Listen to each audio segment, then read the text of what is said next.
बुद्ध कहते हैं कि मनुष्य का सबसे बड़ा शत्रु है उसका अहंकार। और अहंकार एक ऐसी चीज है जो स्वयं स्वयं को ही जलाती है।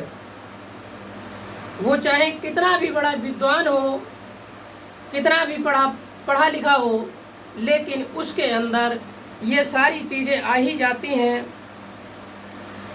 इंसान में देखने को ये सारी चीज़ें आम तौर पर मिलती हैं। तीव्र इच्छा, निराशापन,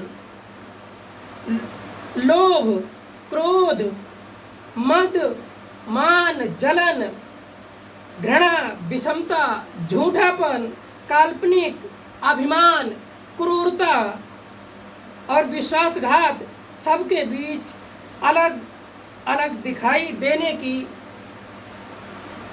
इच्छा देती है, ऐसा बुद्ध कहते हैं। लेकिन इन विकारों से लोग अलग नहीं हो पाए हैं। ऐसे उलझे हुए मनोभावों से व्याकुल होते हुए भी इंसान उनके बीच जीवन को धीरे धीरे विकसित करने के लिए कितने समय से परिश्रम करते चले आ रहे हैं, फिर भी अब तक उसे पूरा नहीं कर सके हैं। अभी भी उसके सूत्र की खोज में लगे हुए हैं, अभी भी काम नहीं हुआ है, अभी भी नई योजनाएं बनाई जा रही हैं, अभी भी समस्याएं उलझी हुई हैं, अभी बहुत कुछ करना शेष बाकी है। लगता है इसका अंत है ही नहीं। इसके साथ ही लोग भौतिक जगत को हमेशा उच्चतम लाभ पाने में सोचते रहते हैं। इसके लिए वे दृष्टि अदृष्ट जीवन, संजीव निर्जीव आदि सभी वस्तुओं के अपने अधीन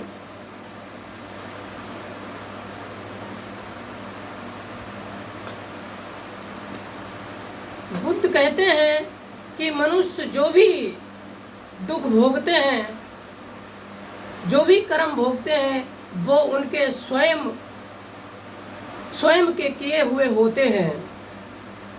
और यही इसी कारण की वजह से वो दुख भोगते हैं, क्योंकि उनको आम व्यक्ति को ये पता नहीं है किस तरीके से हम अपने जीवन को सुगम और सुदृढ़ बना सकते हैं। बुद्ध ये भी कहते हैं लोगों को चमत्कार ज़्यादा अच्छा लगता है, लेकिन चमत्कार आपके लिए बेहद गलत साबित होता है, आपके लिए खतरनाक होगा। तो बुद्ध तो चमत्कार के खिलाफ थे, और चमत्कार करना कराना हमारे लोगों को भ्रम में डालने की ये परंपरा है, इनको गलत रास्ते पर ले जाने की परंपरा है। इसीलिए बुद्ध ने हमेशा चमत्कारों का और जादू टोना का उन्होंने हमेशा विरोध किया है, उनको नकारा है। अपने शिष्यों को भी यही बात कही है कि जो भिक्षु, जो हमारे अनुयायी हैं, अगर वो जादू टोना या चमत्कार वाली अगर बात दिखाते हैं पब्लिक को, आम लोगों को, तो वो मेरा सहयात्री नहीं होगा। बुद्ध एक ऐसे तार्किक व्यक्ति थे जो स्वयं पर विश्वास रखते थे, और वही बात अपने शिष्यों को बताते थे कि अपने मन और कर्म से आप अपने जीवन को कैसे सुगम बना सकते हो। बुद्ध ही दुनिया के अकेले ऐसे महापुरुष हैं जिन्होंने भारत ही नहीं बल्कि पूरी दुनिया के मानवों को एक अंधेरे से अंधकार से निकालकर एक प्रकाश की तरफ लेके आए और सत्य का मार्ग दिखाया। लोग अंधे होकर ऐसे अंधेरे में चल रहे थे तो जिसका कोई मंजिल नहीं थी, कोई अंत नहीं था, उस पर चले जा रहे थे। लेकिन बुद्ध ने उस अंधेरे को काट कर और एक ऐसे प्रकाश की तरफ पूरी दुनिया के लोगों को लेकर आए। उन्होंने सत्य का मार्ग दिखाया और वो सत्य, तर्क, विवेक, बुद्धि के आधार पर लोगों को सुगम बनाने का काम किया। और जिन लोगों ने उस उजाले में चलने का काम किया, बुद्ध के रास्ते पर चलने का काम किया, वो लोग अपना शारीरिक, मानसिक, आर्थिक, सामाजिक और हर तरीके से विकास कर रहे हैं। बुद्ध ने सिर्फ मनुष्यों के लिए ही करुणा नहीं सिखाई, उन्होंने पृथ्वी पर जितने भी जीव जंतु हैं सबके ऊपर करुणा दिखाने का काम किया है। और बुद्ध को किसी भी जीव जंतु ने, किसी पशु ने कभी कोई हानि नहीं पहुंचाई। एक बार क्या होता है, एक बहुत विषैला सर्प एक आम के पेड़ के नीचे रहता था और जो कोई भी वहां आता तो उसको डस लेता और वो बेचारा मर जाता। एक बार बुद्ध वहां से होकर गुजर रहे थे तो वहां ठहरे, थोड़ा आराम किया तो सर्प निकल के आया और डसने लगा। काटने के लिए जब उद्यत हुआ तो बुद्ध कहने लगे कि आपको पता है, तुम इनको काट लेते हो और इनकी मृत्यु हो जाती है, इनके परिवार के लोग कितने दुखी होते हैं, कितने अशांत होते हैं, कितनी पीड़ा होती है इनको। तो सर्प कहने लगा कि मैं आज से किसी को काटूंगा नहीं। भगवान बुद्ध की बातें सुनकर, उनका ज्ञान सुनकर वह सर्प बिल्कुल साधु जैसा हो गया, बिल्कुल शांत स्वभाव का। अब क्या होता, भगवान बुद्ध तो वहां से चले गए और सर्प तो प्रतिज्ञा ले ही चुका था कि मैं अब किसी को डसूंगा नहीं। लेकिन थोड़े दिनों के बाद में लोग फिर आना जाना शुरू कर दिया और सर्प वहां रहता और लोग आते, उसको मारते पीटते, डेलों से, कंकड़ से, पत्थर से मारते।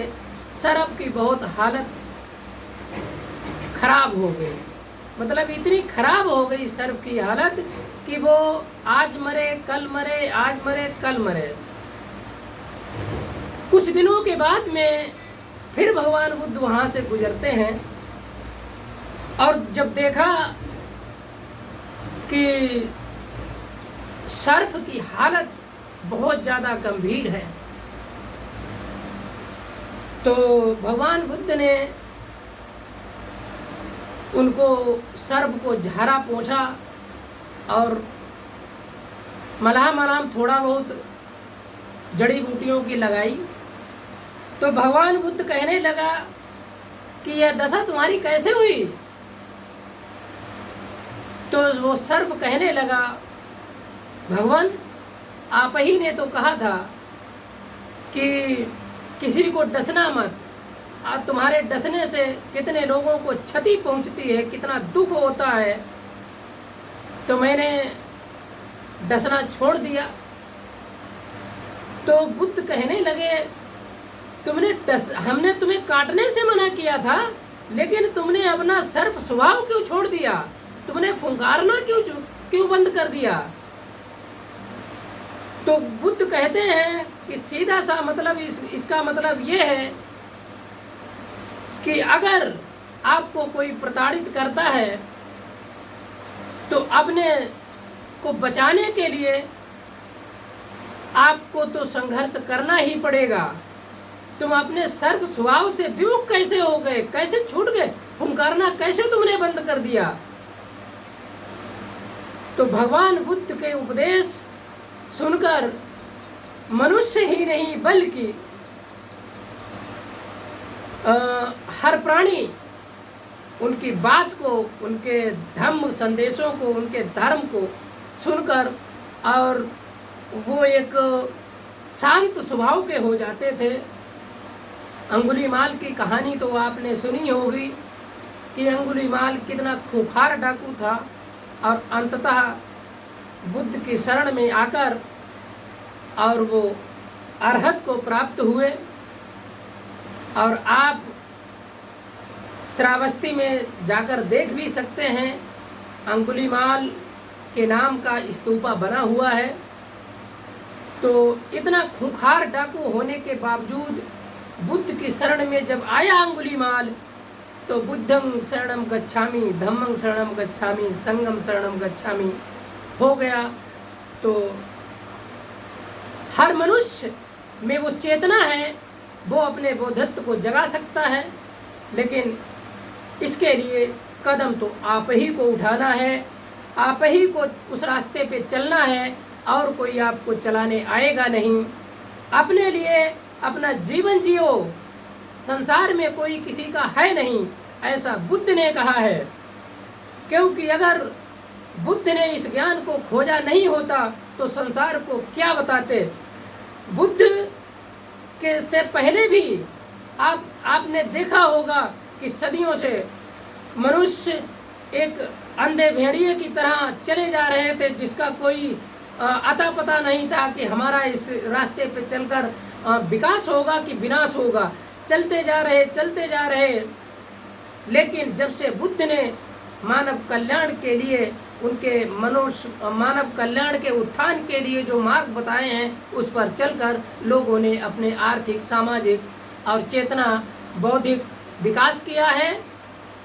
इसका जीता जागता उदाहरण ये है कि चाहे भारत को छोड़कर जापान, कोरिया, थाईलैंड, बर्मा, चीन, श्रीलंका, सीलोन, कहीं भी आप जाकर देखिए इन लोगों ने कितना विकास किया है। जापान ने तो टेक्नोलॉजी में पूरी दुनिया को लोहा मनवाया है। साथियों, इस चैनल पर आप नए हैं तो चैनल को सब्सक्राइब करें, लाइक करें, शेयर करें, कमेंट करें।